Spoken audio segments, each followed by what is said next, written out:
Hello there, and welcome to another of Andre's Artist Profiles. Now today, this is going to be one of my dual format artist profiles. So for all you vinyl lovers out there, this is going to be one for you, because it'll be dual vinyl and CD, because I have albums by this artist in most format. A little history. You know, most people know of Jermaine Jackson as being a huge defender and biographer, in a way, of his brother, Michael, who passed away about 5 years ago. And they know him as a member of the Jackson 5, and a lot of people know a few duets he had with Whitney Houston or Pia Zadora, or maybe a couple solo hits that he had. But on a personal level, I don't feel that Jermaine really got the recognition he deserved as one of the strongest musical talents within the Jackson family. And I think the reason why is because, as with his sister LaToya, with so many Jackson brothers and sisters, he was kind of one of the middle children, and he was the middle child of the Jackson 5, pretty much. I mean, you could argue if it was Marlon or whatever, but it was definitely Jermaine. And he was actually the lead singer of the Jacksons before Michael joined the group, and sang on early songs like Let Me Carry Your School Books before Michael Jackson was even singing in the Jackson 5. I think they were called Ripples and the Waves or something at that point. But anyway, in 1972, at the height of the Jackson 5 success, Motown launched Jermaine into a solo career, hoping that he would become a teen idol for the label. Something like a African-American version of David Cassidy, I suppose. But with that soulful, funky twist that the Jacksons always had. And, you know, he was in his mid-teens by this time, so it sort of made sense. This album is Jermaine's first solo effort from 1972, and it was a big commercial success. It had a hit on it called Daddy's Home, a cover of an old 50s kind of doo-wop song. My favorite song on here is a song called That's How Love Goes, which has some wonderful reverb Fender Rhodes soloing on it, and it's a wonderfully written song. Now, of course, being that it was Motown and the Jacksons, Jermaine wasn't writing any of his own material, but they were really prioritizing his solo career at this point. I'll open it up and show you just how they were doing that. See, definitely a teen idol. I love that afro. Jermaine was a handsome fella, I'll give him that. This is actually a wonderful album. There's some covers on it, but it's well made. And the sad thing is because of the fact that Jermaine's solo career at Motown didn't have a whole lot of success, none of his Motown albums are currently available on CD. There was a CD collection of songs called Greatest Hits and Rare Classics, which has been reissued in different ways, but he didn't have a whole lot of hits on Motown. Until the 80s, but we'll get into that a little bit later.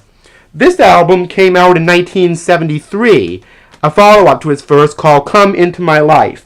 Now, I'm not so sure about this, but I think this album might very well be a grail. By this time, he was married to Hazel Gordy, who was the president, the daughter of Motown president Berry Gordy. Caused some controversy within the family and a lot of things like that. But anyway, this album is a little slicker than his first.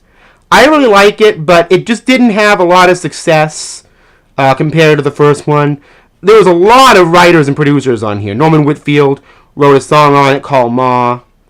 And, you know, the Mizell brothers came into it with a song called You're in Good Hands. It's not a bad album, but, you know, it just didn't do too well. And it's really hard to find, especially in this good a condition. I love that picture of Jermaine. He's even got his J5 hat on. This album has really excellent artwork. 1973, Come Into My Life. In 1976, the Jacksons left Motown, and Jermaine remained behind. Jermaine seemed to have a lot of controversies before Michael Jackson did, but all of them were kind of musically related.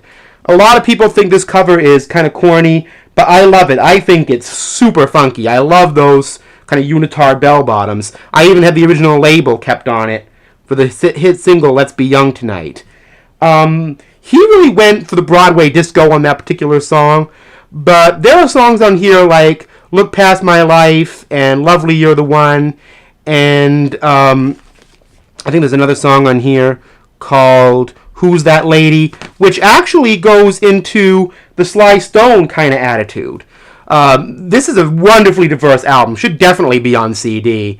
And there's an instrumental on here called Bass Odyssey, where he kind of goes into this jazz funk space and plays some amazing bass licks on it. This is a very musical album, and Jermaine started to get a little more creative control over his music. There's a lot of pictures of Jermaine here looking incredibly funky, I think. I love that inside, too. Looks like Jermaine is riding on some sort of amplifier. There's the earth. I love the inside of that cover. I just love this cover art. His next album is by far his funkiest. This includes songs like The Field of Fire, which is a great hard funk song. Get Up and Dance, Take Time, which ends the album. Some great, awesome bass guitar interaction. Tower power horns appear on this. And there's a song on here called I Need to Be Loved, which actually sounds like a mid-tempo Earth, Wind & Fire kind of ballad, really. There's the back of that album. I think Jermaine represented the hardcore funk of the Jacksons during the 70s. Michael Jackson was doing more, I would say, kind of soul music during that time, kind of silly soul. Jermaine bought the funk, and I love that kind of Hendrix guitar on fire. You know, Jermaine was in his early 20s by this point and was really doing well musically, but commercially, he just wasn't that fired up, sadly. The next album, it's in very bad condition, as you can see. The top is kind of broken because I've played this a lot. Frontiers is another really hard funk album. There's this amazing song on here called Let It Ride, which is just this really powerful groove. This came out in 1978, and The Force, he has a really good version of Isn't She Lovely on this album. And Castles of Sand is a really well-produced, again, kind of Charles Stepney style ballad. And that's the end of Jermaine release-wise for the 70s. Now, if I understand it, now this is Jermaine's most famous album, actually, in a lot of ways. It was recorded in 1979, but released in 1980. There's a radio station logo on this, and this has been on CD a couple times, but I never snagged it in time. If I ever find it again on CD cheap, I'm picking this up. This album is just brilliant. And this could have been a whole new future for Jermaine Jackson. He was on Solid Gold, and I believe Soul Train, with Let's Get Serious. Let's get serious and fall in love. I know I can't sing, but anyway, Stevie Wonder wrote that song for him, appeared on it, and this album has some other wonderful songs on it, like You've Got a Hurry Girl, and Feeling Free, and oh my goodness, just some amazing... This whole album is fantastic. Where Are You Now, which is kind of a ballad type song, and Burnin' Hot, which is kind of a proto post-disco boogie funk kind of song with some great bass synthesizer and electric bass. Burnin' Hot is a fantastic jam. Kind of makes you wonder what the album Triumph by the Jacksons would have sounded like if Jermaine had been on it. That kind of spirit. This is a fantastic album. Highly recommend it if you can find it on vinyl, tape, whatever. Let's Get Serious. One of Jermaine's all-time best and funkiest records. He released another album, actually in a very similar style, in 1980 called Jermaine. This took a little bit of hunting down, and this has a song on it called The Pieces Fit, and the hit off this was Little Girl Don't You Worry, which was kind of a Stevie Wonder kind of soul funk shuffle. This album is another really funky record, very similar to Let's Get Serious. Recommended highly. Could be good like on a CD reissue, maybe on Funky Town Grooves. If you're seeing this, idea. Let's Get Serious and this album will go great together. It's kind of like part 1 and part 2 the way I see it. So anyway, the next album is I Like Your Style, which features a song called Gotta Have You. And he was really going full well into the post-disco synth boogie funk thing on this particular album. And there's a song on here called I'm Just Too Shy, which is a really good kind of pop-oriented song. And I love what he does with Signed, Sealed, and Delivered by Stevie Wonder. He starts it out rather traditionally, and then actually goes into this really hard funk vamp that doesn't sound too far removed from Thriller. This album is very funky and commercially viable. It should have been his biggest Thriller, but I don't think he was promoted properly at Motown. Another great album. His albums of the 80s were so great. Now this album is another one. Let Me Tickle Your Fancy actually brought Devo into the mix for kind of a more new wave type of number from 1982.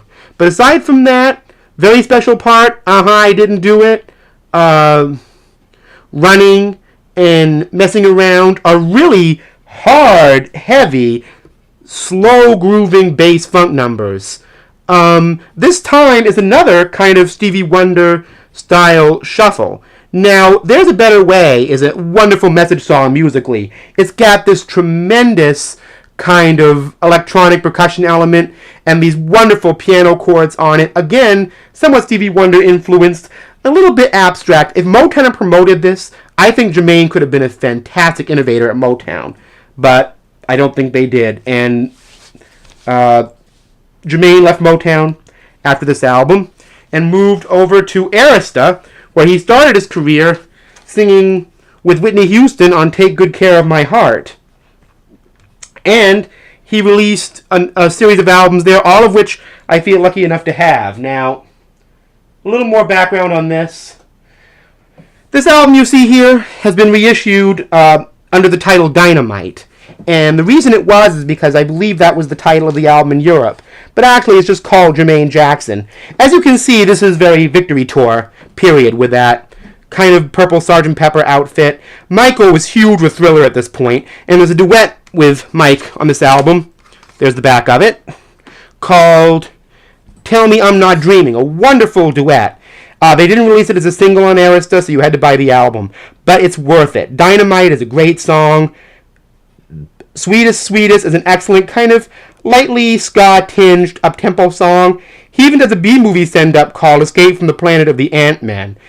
This is very much in the synth-funk, new wave, boogie style of the Victory album by the Jacksons, but it's actually much, much, much better produced. And goes well along with Thriller.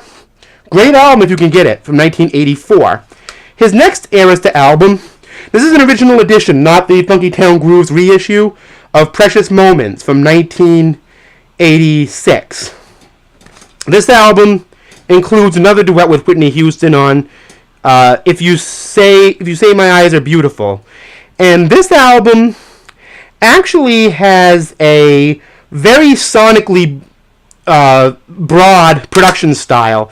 A little more soul and funk oriented on this album, but the production is not that far removed from what Trevor Horn was doing with Grace Jones on Slave to the Rhythm, or even her Inside Story produced by Nile Rodgers. I think if Nile or one of those people had done this album and produced this for Arista, it would have been huge. But it's good for what it is, basically. His last album for Arista, sadly, was Don't Take It Personal. The main up-tempo cut was the really fast dance funk of Climb Out, which opened the album. And Two Ships Sailing in the Night and the title track are really, really slow grooving M2 May, Billy Ocean style groove. Excellent album from 1989. It doesn't come with that blue insert. I just got that in the 90s when I had this album. Now, sadly, this is his last album to date. It is You Said, produced by Babyface and L.A. Reid for the LaFace label in 1991. And he had a song on here he recorded called Word to the Bad, actually a rebuttal song to his brother Michael, which included some lyrics about his changing his skin coloration and so on and so forth. But he altered the lyrics for this album. But You Said is a great cut, kind of his, New Jack Swing sort of record, actually. But that's what I have for Jermaine Jackson. And starting where we started from, his debut album.